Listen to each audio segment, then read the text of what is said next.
पहले कि कोई और इसको फिल करे, we should fill it ourselves. औज़ु बिल्लाहि मिनश शैतानिर रजीम, बिस्मिल्लाहिर रहमानिर रहीम, अल्हम्दुलिल्लाहि रब्बिल आलमीन वस्सलातु वस्सलामु अला रसूलिहिल करीम सल्लल्लाहु अलैहि वसल्लम। हज़रात, कैसी तबीयत है आप सबकी? देखिए भाई, मैं आलिम दीन तो हूँ नहीं, मैं कभी आपको ज़िंदगी में कुरान की तफसीर करता हुआ नहीं नज़र आऊँगा, सिवाय उन आयात के जिनका ताल्लुक़ नफ्सियात के साथ है, कि वो मेरा एक बैकग्राउंड है। मैं कभी आपको उसूल हदीस पे लेक्चर देता हुआ नहीं नज़र आऊँगा। इन चीज़ों की कुछ वजूहात हैं। सबसे बड़ी वजह यह है कि इस्लाम का मिजाज ये है कि वो स्पेशलिज़म पे बड़ा ज़ोर देता है। स्पेशलिज़म पे ज़ोर देने का मतलब ये है कि हम जब सीरत में देखते हैं कि आप सल्लल्लाहु अलैहि वसल्लम ने असहाब की पूरी जमात को एक दरवाज़े से दाखिल तो ज़रूर किया, लेकिन उसके बाद उनको उनके जो जुमला स्पेशलिस्ट एरियाज़ हैं वहाँ पे लगा दिया। तो यही वजह है कि हम जब जंगी महारत की बात करते हैं, वॉर स्ट्रेटजीज़ की बात करते हैं, तो हमें हज़रत खालिद बिन वलीद रज़ियल्लाहु तआला अन्हु का नाम हमें आम तौर पे नज़र आता है। हमें ऐसे असहाब का नज़र आता है जो उस फ़न के माहिर थे। और यही वजह है कि हम जब कोई कॉम्प्लेक्स फ़िकी मामलात को देखते हैं, पेचीदगियाँ देखते हैं, तो उनमें हमें इन असहाब का नाम आम तौर पर नज़र नहीं आता। वहाँ पर हमें हज़रत अबू हुरैरा रज़ियल्लाहु तआला अन्हु का नाम नज़र आता है, हज़रत अब्दुल्लाह बिन आमिर रज़ियल्लाहु तआला अन्हु का आता है, अब्दुल्लाह बिन मसूद रज़ियल्लाहु तआला अन्हु का आता है, उम्मुल मोमिनीन सैयदा आयशा सलामुल्लाह अलैहा। तो कहने का मतलब ये है कि ये हमें सीरत के अंदर मॉडल नज़र आता है कि हर आदमी चूँकि एक सर्टन स्किल लेके पैदा होता है, सर्टन टैलेंट लेके पैदा होता है, फॉर दैट रीज़न उसको उसमें काम करना चाहिए। तो हमारे पास बहुत हर मकतब फ़िक्र में बहुत ये काबिल क़दर लोग ऐसे मौजूद हैं जिन्होंने ज़िंदगी के कई साल दिए हैं इस्लाम के उलूम को पढ़ने में, जिनमें कुरान है, हदीस है। अब आप दरस निज़ामी करते हैं, 7-8 साल आपका हो गया, उसके बाद आप फिर इफ्ता करते हैं 3-4 साल आपके, तो अपनी ज़िंदगी के 10-11 साल आपने दीन को दिए हैं। तो ये उनका हक़ है कि फ़िकी मामलात पे, कुरान हदीस इन मामलात पे वो बात करें कि वो उनकी स्पेशलिस्ट फ़ील्ड है। मेरी नहीं है, इसलिए मैं उस टेरिटरी पे मैं बिल्कुल नहीं जाता। मेरी फ़ील्ड है कि मैं इस्लाम के बॉर्डर पे जो फ़िक्री यलगार हो रही है, मैं वहाँ पे एक सिपाही की हैसियत से काम करूँ।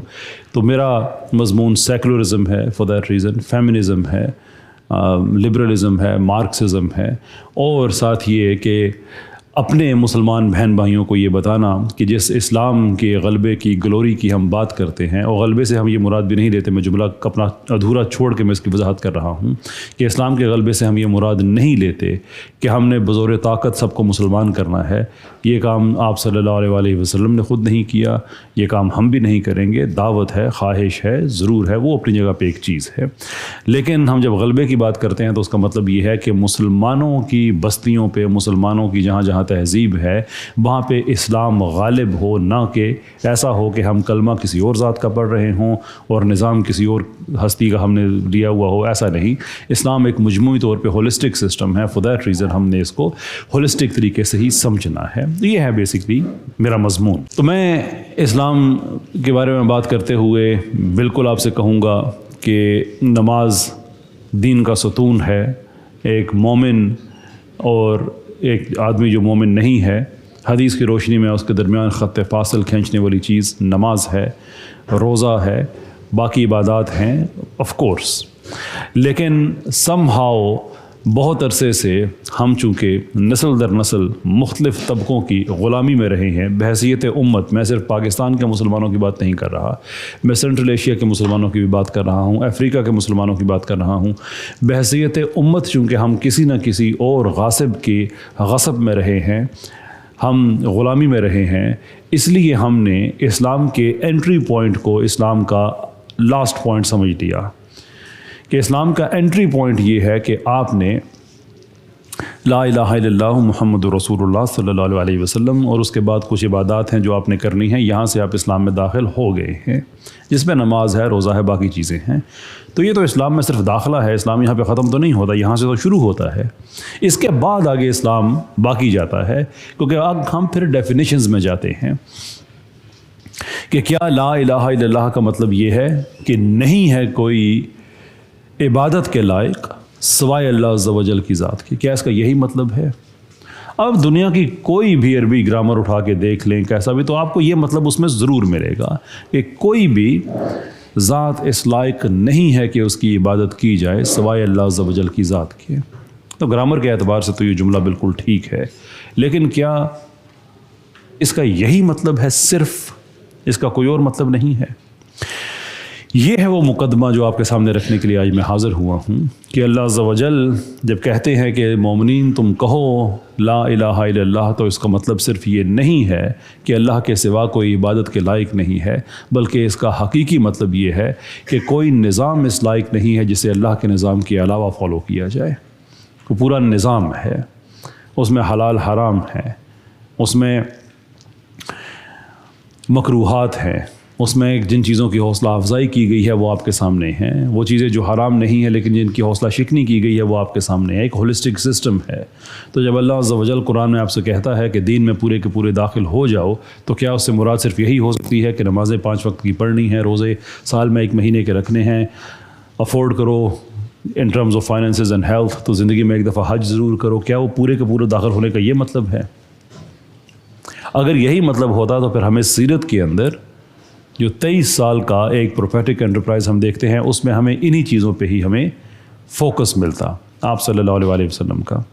لیکن حقیقت یہ ہے کہ جب ہم تاریخ پڑھتے ہیں، اسلام کی تاریخ پڑھتے ہیں، تو ہم یہ دیکھتے ہیں کہ آپ صلی اللہ علیہ وسلم کا فوکس ان چیزوں پہ صرف نہیں بلکہ ان کے ساتھ ساتھ ایک سیاسی نظام اسٹیبلش کرنے پہ بھی تھا، ایک عدالتی نظام قائم کرنے پہ بھی تھا.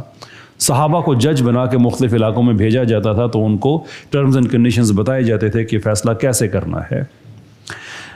اکانومی پہ بڑا فوکس تھا. پورا سوق المدینہ یعنی مدینہ اکنامکس پورا ایک ماڈل ہے کہ اسلام کی اکانومی کیسے چلتی ہے. قرآن اس کے اوپر مسلسل ہدایت دے رہا ہے کہ آپ نے صدقات اکٹھے کرنے ہیں. اکٹھے کر لیے آپ نے. اب آپ نے وہ صدقات، ان کا ایک استعمال بھی ہے، وہ کہاں کرنے ہیں؟ یقیناً جو صاحبان یہاں پہ واقف ہیں ان آیات سے کہ قرآن نے 8 ڈفرینٹ پروویژنز دے دی ہیں کہ پیسے اکٹھے کرنے ہیں تو کہاں کہاں لگانے ہیں.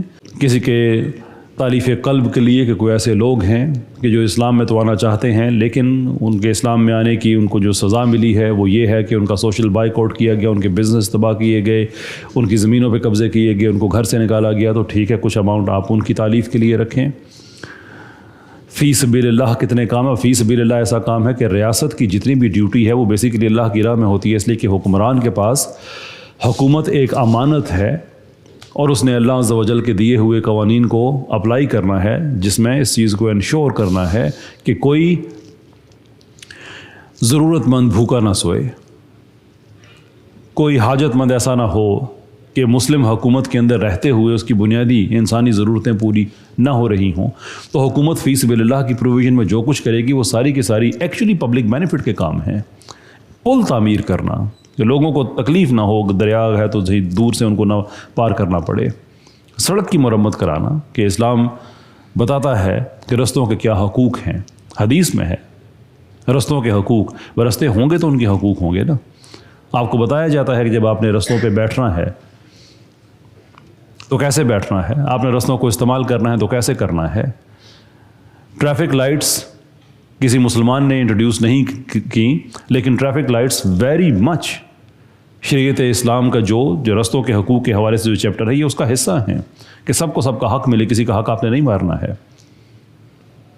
آج انفرادی لیول پہ میں ایک ضمنی کامنٹ کر رہا ہوں، آج انفرادی لیول پہ ہم اس مائنڈ سیٹ کی وجہ سے کہ اسلام نماز، روزہ، ثواب وغیرہ یہ جتنی چیزیں ہیں اس کے ساتھ لنکڈ ہیں، اس وجہ سے آج ہم نو انٹری میں جو ون وے ہے وہاں پہ بھی گاڑی چلا رہے ہوتے ہیں. ہم جہاں پہ پارکنگ کی اجازت نہیں ہوتی وہاں پارکنگ کر رہے ہوتے ہیں. یہ گناہ ہیں. نہ آپ کہہ سکتے ہیں کہ یار یہ تو ایک سیکولر قانون بنا ہوا ہے. بھائی آپ اس کو سیکولر قانون نہ دیکھیں، آپ یہ دیکھیں کہ کیا اس سے آپ کسی کا حق مار رہے ہیں، کسی کی زندگی کو خطرے میں ڈال رہے ہیں. آپ بائک پہ ہیں، آپ گاڑی میں ہیں، آپ رانگ وے جا رہے ہیں تو کیا کسی کی زندگی کو خطرے میں اسلام آپ کو اسے منع کرتا ہے. تو وہ ثواب اور